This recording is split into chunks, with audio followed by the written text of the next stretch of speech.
Bonjour à tous. Dans cette vidéo, je vais essayer d'expliquer la méthodologie pour résoudre un système différentiel linéaire d'ordre 1 avec ou sans second membre. Et bien évidemment, je me mets dans le cas diagonalisable dans R. On verra plus tard un exemple sur le cas non diagonalisable dans R, dans C, comment on fait. J'ai déjà préparé un petit peu, j'ai mis un exemple à gauche, ici, mais je vais commencer par les petits rappels rapidement. Donc, un système différentiel, c'est de la forme grand X' égale A, une matrice A fois grand X, sachant que grand X', c'est un vecteur colonne de deux lignes. Ok.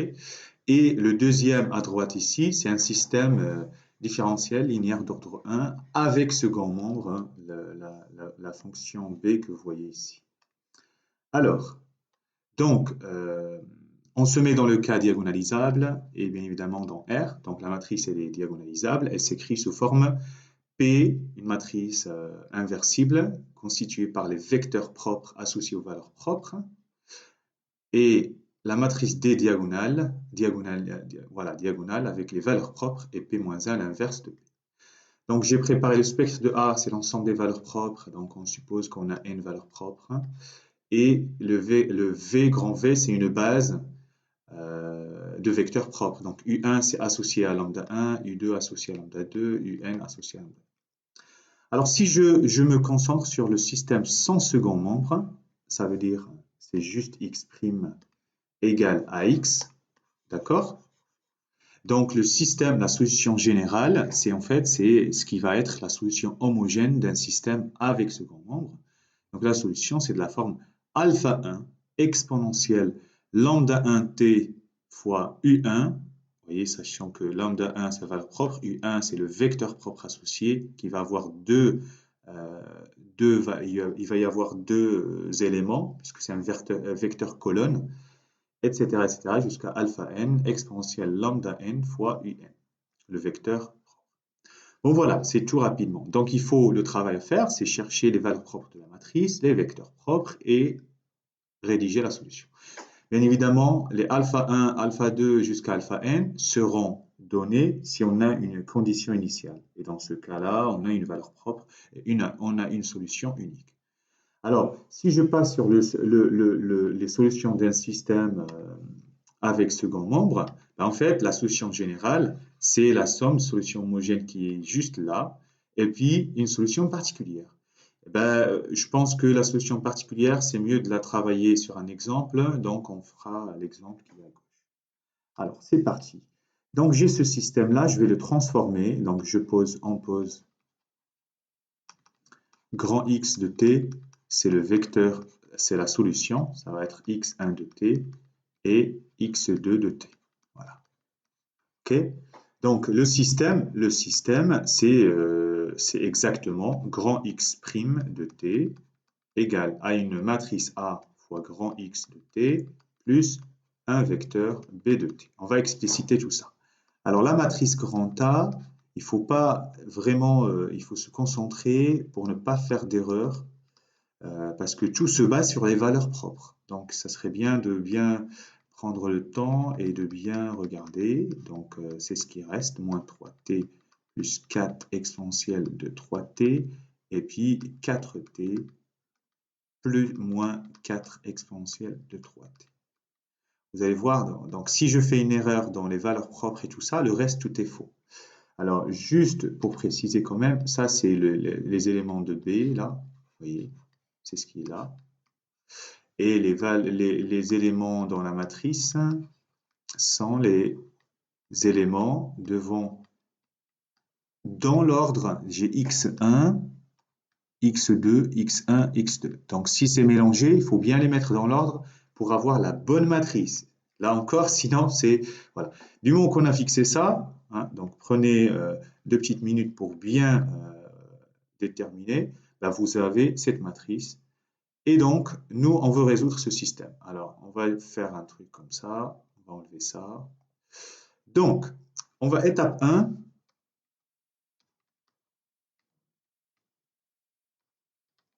on cherche la solution homogène, SH, qui est associée à AX prime, non.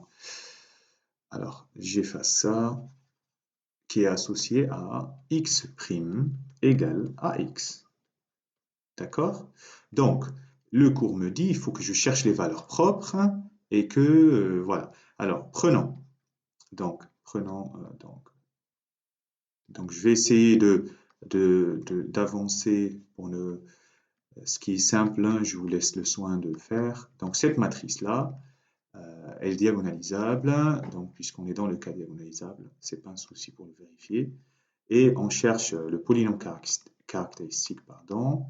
C'est le déterminant de 6 moins lambda moins 4, 3 moins 1 moins lambda. Vous trouvez directement lambda au carré moins 5 lambda plus 6. Donc ça, c'est le polynôme caractéristique de lambda. Vous avez directement lambda 1 égale 2 et lambda 2 égale 3, les solutions. Donc directement, comme ça, on ne l'oublie pas, la matrice diagonale, c'est 2, 3. Donc, hein, au passage, il y a deux valeurs propres distinctes. On est en matrice d'ordre 2, forcément diagonalisable. Donc, il nous faut les vecteurs propres associés. Alors, après, on cherche vecteur propre. On va le noter V lambda 1. Donc, il faut résoudre à V lambda 1 égale lambda 1 V lambda 1. Alors, peut-être, hein, je vais essayer de renommer. Je vais l'appeler V1 pour ne pas... Voilà, V1, c'est associé à lambda 1. Et V1, on va le noter petit a, petit b. Voilà. Donc, je vais réduire la taille un peu. Du coup, alors, si je continue à droite, comme ça, je ne vais pas... Donc, la matrice A, 6, 3, moins 4, moins 1, fois le vecteur AB égale lambda 1, c'est 2AB. Et on obtient un système 6A plus 3B égale 2A. Et moins 4A moins B égale 2B. Donc, les deux équations vont donner le même résultat. 4A plus 3B égale 0. Et moins 4A moins 3B égale 0. Donc, vous voyez, c'est juste une, c'est égal à l'autre avec un coefficient moins. Donc, c'est une des deux, on prend une des deux, 4A égale moins 3B. Voilà. D'accord? Donc, V1, ou bien, on va prendre A moins 3 sur 4B. Voilà. Donc, V1, c'est AB. Je remplace, c'est moins 3 sur 4B et B. Je vais prendre... c'est B moins 3, 4 et 1. Je vais prendre B égale 4, juste pour simplifier en fait, B égale 4, puisque ici B doit être non nul, je trouve V1, c'est égal moins 3, 4, juste pour ne pas traîner avec des fractions. D'accord? Donc, voici V1. Donc, je ne vais pas faire V2, je vous laisse le soin de le faire, je vous le donne directement. De même, d'accord, V2, le vecteur propre associé à la deuxième valeur propre, ça va être 4 et moins 4. Avec ces deux vecteurs, on peut constituer notre matrice de passage. Là, je vais avoir V1, là, V2, donc moins 3, moins 3. Alors, d'accord, je vais aller doucement. Moins 3, 4 et 4, moins 4. Ah, vous voyez, la moindre erreur, ça peut tout changer. Donc ça, c'est notre matrice de passage. Et je peux donner la matrice inverse. Hein, vous savez, P-1, c'est 1 sur le déterminant de P. Et puis, vous échangez, il faut échanger... il faut échanger les éléments sur la diagonale, donc moins 4, moins 3. Et les autres, il faut les multiplier par moins. Et quand vous calculez le déterminant de P, ça fait moins 4. Donc, je vais juste faire 1 sur 4 et rentrer le moins à l'intérieur. Donc, ça fait cette matrice. Ok, alors, je vais juste... donc là, j'ai P, j'ai A, je vais réécrire le A ici, 6, 3, moins 4, moins 1, et la matrice diagonale qui est égale à 2, 0, 0, 3. Voilà. Donc, ce sont les données qui vont me servir. Bon, il ne faut pas oublier que moi, je suis allé dans la rédaction de tout ça, mais j'aurais pu écrire ici la solution homogène, c'est x de t, ça va être alpha 1 exponentielle 2t fois v1 plus alpha 2 exponentielle 3t fois v2. D'accord? Et comme ici j'ai en face, voilà, donc solution homogène, ça va être alpha 1 exponentielle 2t fois le vecteur moins 3, 4 plus alpha 2 exponentielle 3t fois le vecteur 4, moins 4. Voilà. Vous voyez, si c'était un système sans second membre, on s'arrêtera ici. Je n'avais pas vraiment besoin de faire P, P-1, etc. Mais je le fais juste pour vous donner la possibilité de voir comment ça marche. Alors maintenant, ça va aller rapidement pour résoudre le système avec le second membre, puisqu'on a un système avec second membre. Donc, je vais essayer de réduire la taille de l'écran. Regardez ça. Donc, étape 2 maintenant. Étape 2. Alors, on cherche solution particulière.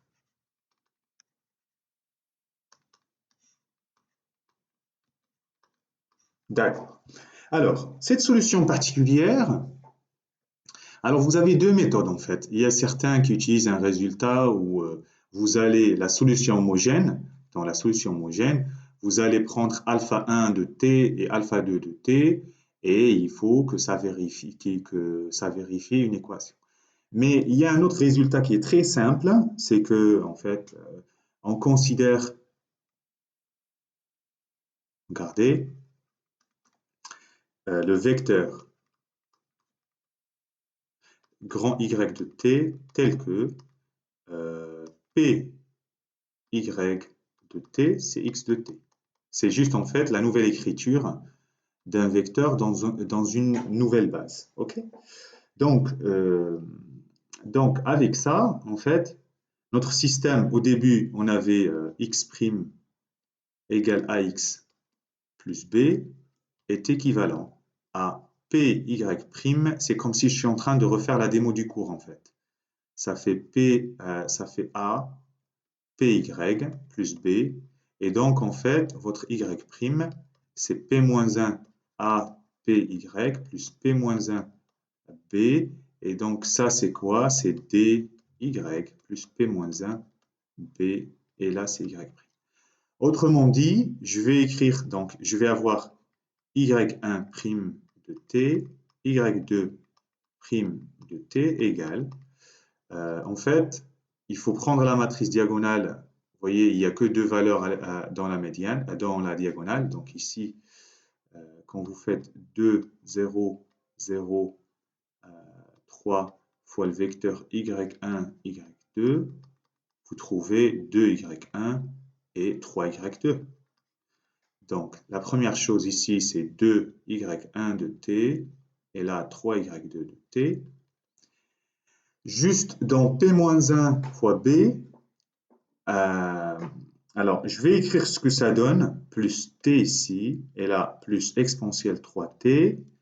Il faut pas enfin voilà, se faire être impressionné par ça, mais c'est juste un produit entre P-1. Alors, si je l'ai écrit pour que ça reste, on va dire, ordonné tout ça, je vais écrire P-1 ici, c'est 1/4. C'était un quart, j'espère que voilà, je ne l'ai pas perdu. 4, 4 et 4 et 3. Et le vecteur b de t, c'était un vecteur comme ça, moins 3t, plus 4 exponentielle 3t. Et puis là, 4t, moins 4 exponentielle 3t. Vous faites p-1 fois b de t, vous allez trouver exactement ça. Voilà. Donc, Ça, c'est la justification de ce résultat qui est là. Alors, regardez, donc on a transformé notre système. Regardez, chaque ligne 1, ligne 2, c'est une équation différentielle d'ordre 1 simple que vous savez très bien résoudre.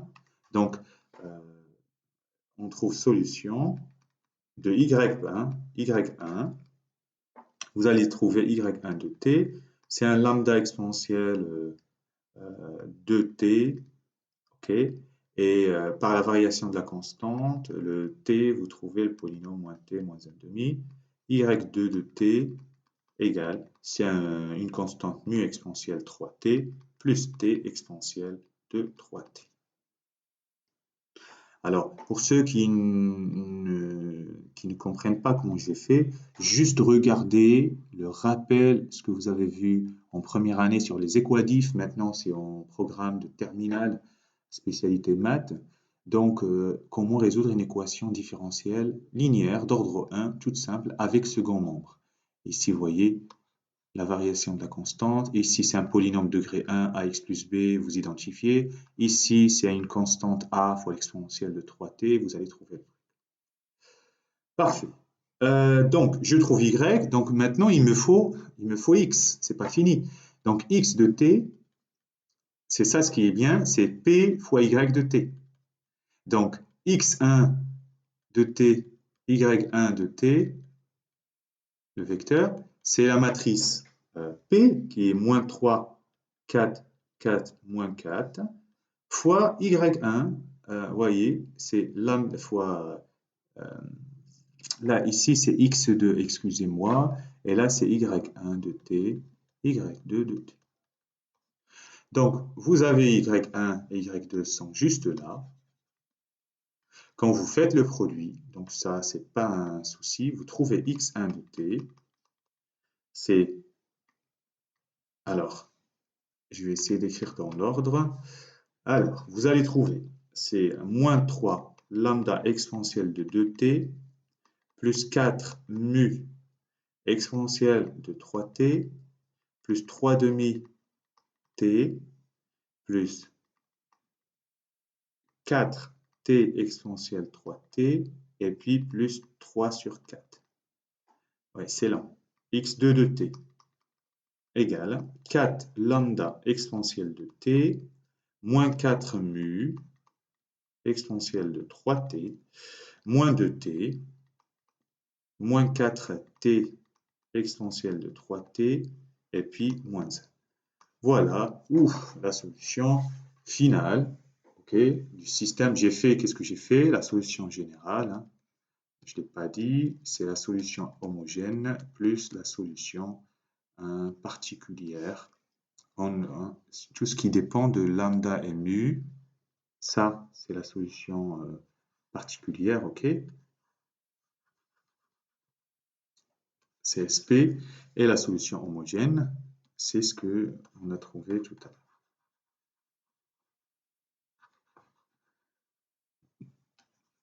Voilà. La prochaine fois, on verra comment résoudre un système qui n'est pas diagonalisable dans R, mais dans C, et je vous souhaite bon courage.